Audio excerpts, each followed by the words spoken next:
Dinobots are cool. Dinosaurs are cool. Rebellious anti-heroes are cool.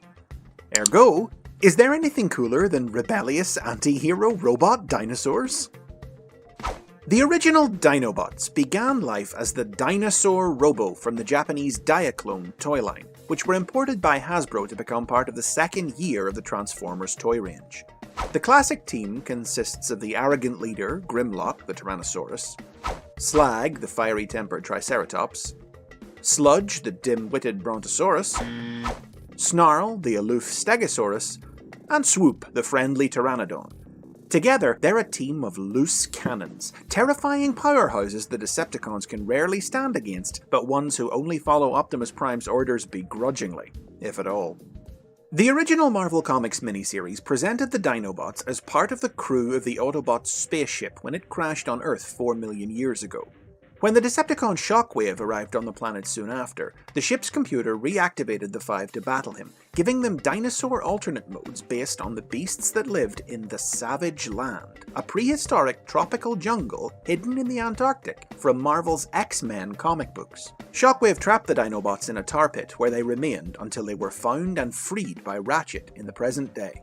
The American comic didn't do much with the team for a few years after their introduction, but they became instant favourites of British writer Simon Furman, who penned multiple stories for the UK version of the comic that gave the team starring roles as they struck out on their own adventures. The cartoon, on the other hand, featured a very different origin story. In it, the Dinobots were built on Earth by Wheeljack and Ratchet, who were inspired by the discovery of a cave of fossilized dinosaur bones in the Autobots' volcano headquarters. Just like real dinosaurs, the cartoon Dinobots were small of brain, which led them to speak in a primitive, caveman-like way, and resulted in them causing trouble for the Autobots almost as much as they did for the Decepticons, even turning on their creators more than once. They enjoyed regular, prominent showcase appearances all throughout the series, but their supporting turn in the Transformers the movie marked the beginning of a decline, as it and the subsequent third season exploited their lack of intelligence to downgrade them from fearsome warriors to the series' comic relief. It was as the cartoon was reaching its end that the Dinobots returned to the spotlight in the comic when Grimlock was appointed Autobot leader following the death of Optimus Prime. His reign was a tyrannical one that alienated many of the Autobots serving under him, but he remained in charge for nearly 2 years until he and the rest of the Dinobots were offlined by the cosmically empowered Starscream. But by this point, their popularity among audiences had become obvious to Hasbro. In 1989, a new, classic pretender action figure of Grimlock was released, leading to his resurrection in the comics pages, and the year after, he and Snarl were also given new figures as part of the Action Master range of toys, precipitating the return of the entire team to the comic for its final few issues.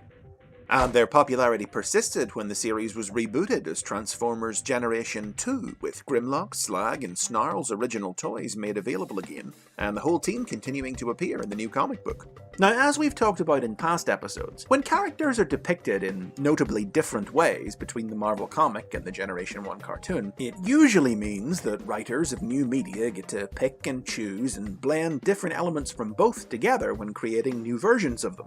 But with the Dinobots, there's virtually no contest. Almost every new take on their origin story goes the Marvel route, depicting them as natives of Cybertron, and one of the first to do so was Dreamwave Productions, who revealed through their comics that on Cybertron, the team were known as the Dinobots with a Y, and were part of a larger Lightning Strike Coalition splinter faction led by Grimlock. In fact, the only major exception to the widespread use of the Marvel-style origin was in Transformers Animated, in which the more cartoon-inspired Dinobots were originally theme park animatronics, modified by Megatron to function as attack drones, which were inadvertently brought to life by the power of the Allspark. This smaller version of the team consists of Grimlock, who's the only one capable of speech, Swoop, and a Triceratops who was going to be Slag, but had to have his name changed to Snarl when Hasbro discovered that slag is a rude word in the United Kingdom. The animated Dinobots lived out of the way on an island in Lake Erie, but often fell under the sway of villains like Meltdown and Black Arachnia, leading to clashes with the Autobots. The Aligned Continuities version of the Dinobots is functionally identical to the Generation 1 team. They debuted in the Fall of Cybertron video game in 2012, which borrowed from Dreamwave and named the team the Lightning Strike Coalition Force prior to their gaining their dinosaur alternate modes. And they got those modes after being captured and experimented on by Shockwave, who sought to turn them into berserker warriors by tampering with their genetics, using information gleaned from studying Earth's dinosaurs via Space Bridge. Sludge was mostly absent from the game, but returned to the team in tie-in comic books, which continued the Dinobots story, detailing how they stayed on Cybertron after it became mostly abandoned, seeking revenge on Shockwave and protecting the few Autobots who remained on the planet. For this version of the team, Slag was renamed Slug, which became the character's new name in all media going forward.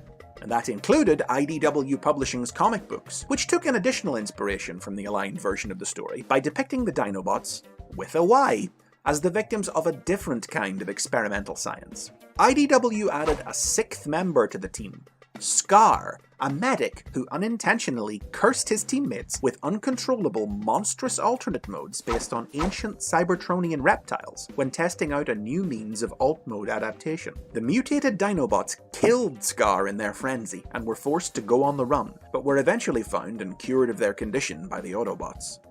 They went on to gain their more familiar earthly dinosaur forms in a story that homaged their Marvel origins, when they battled Shockwave on prehistoric Earth, only to wind up buried on the planet for millennia. And things haven't gone that well for the team since awakening in the modern day. Grimlock has wound up mentally impaired and is currently in the care of a group of repentant Decepticons known as the Scavengers, while the other Dinobots are outlaws living in the wilderness of Cybertron. Now, so far, we've just talked about versions of the Dinobots directly based on the classic characters. But the fact is, as popular as they were and are, the simple innate appeal of something as cool as robot dinosaurs has meant that, over time, the idea of the Dinobots has proven much bigger than the original 5 bots themselves. In addition to their continuing appearances, the term Dinobot has come to be widely used to refer to a huge array of Transformers with dinosaur alternate modes, not just the original 5. This was most famously evinced as early as 1996 during Beast Wars, in which Dinobot was the name of an honourable Predacon warrior, a velociraptor who was cast out by his era's version of Megatron and joined forces with the heroic Maximals. Beast Wars Dinobot enjoyed a perpetually antagonistic relationship with his new teammates, especially the smart-mouthed Rat Trap, and grappled with heavy issues like identity and free will, ultimately proving his honour by sacrificing his life to stop Megatron from altering history and wiping out mankind. An evil clone was engineered by Megatron to take Dinobot's place, but the original's goodness shone through, and the clone turned on his maker, leading to his ultimate defeat in the Beast Wars. Dinobot was one of the most popular characters of the Beast era, and was the first fan-chosen entry into the Transformers Hall of Fame in 2010, and in fiction, his legacy lived on in the Beast Machines Dinobots, another group of dinosaur beast warriors who carried his DNA. Following the Beast era, the first decade of the 21st century brought many more new Dinobots, some of them brand new characters unrelated to the originals like the Dinobots of the Beast era had been, and others serving as partial homages to the classic team, reusing some of their names, if not their forms. But the original team's influence would always reassert itself. The Transformers Energon toy line featured its own incarnations of Grimlock and Swoop, who were able to combine together to form Mega Dinobot. And we mentioned IDW's Scar earlier, but he wasn't the first time a 6th member was added to the Generation 1 Dinobot team. The first was Paddles the Plesiosaurus, a one-shot character featured in a short story in 2004's Transformers Legends prose collection. Later, in 2010, the Power Core Combiners toy line introduced Grimstone, a new character who shared the iconic colour scheme of the originals, and who, in Japan, was reimagined as a new rookie recruit for the G1 team. The world of the live-action movies split the difference with 2014's Age of Extinction, by featuring all 5 members of the classic team, albeit with Sludge and Swoop renamed Slog and Strafe, respectively, along with 2 new members, Scorn the Spinosaurus, and Slash the Velociraptor. Only Grimlock, Slug, Scorn, and Strafe actually appeared in the film, in which they were ancient warriors captured by the bounty hunter Lockdown. Optimus Prime freed them to help defend Hong Kong, but the arrogant Grimlock had to have a little sense knocked into him before he agreed to follow Prime's orders. They were still around in the last night, having somehow spawned mini Dinobots in their own image. The Age of Extinction Dinobots were heavily featured in the promotional material for the film, despite the fact they only appeared in the movie's final act, and several other series rode that wave of Dinomania. The cast of Rescue Bots all became Dinobots when they took on new dinosaur alternate modes, including Optimus Prime himself.